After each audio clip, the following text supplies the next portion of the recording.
Hey everyone, this is Connor. I'm the spirit specialist with the wine company, and today we're going to cover how to make a golden sidecar. Now, to make a shaken cocktail like this, it's nice to have a couple tools on hand. One, we'll have a shaker tin right here. We have a large tin and a small tin. We have our strainer set. This is going to strain out the ice cubes, giving you a nice smooth textured cocktail. This is a Hawthorne strainer, and this is a fine tea strainer. We need something to measure our spirits in and our other liquids. So we have a double-sided jigger here. Really nice and handy to have one set of increment of measurement on top and then another set on bottom.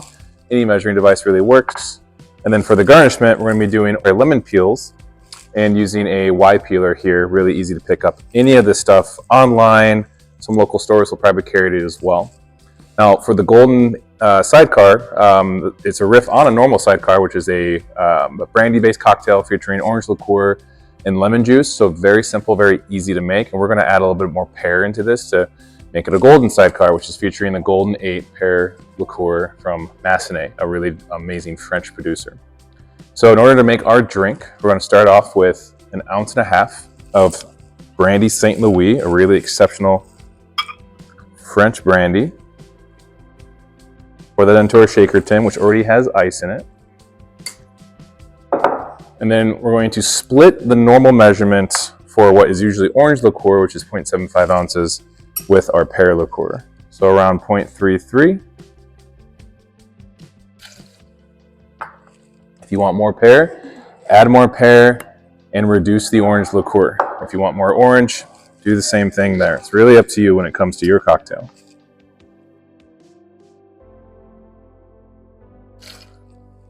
Now we have our spirit.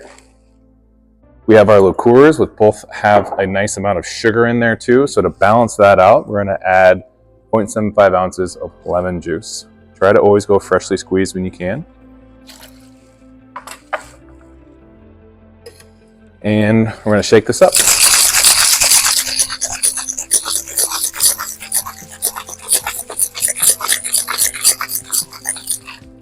When you're done shaking, you'll start to feel the sides of the tin become very nice, very cold.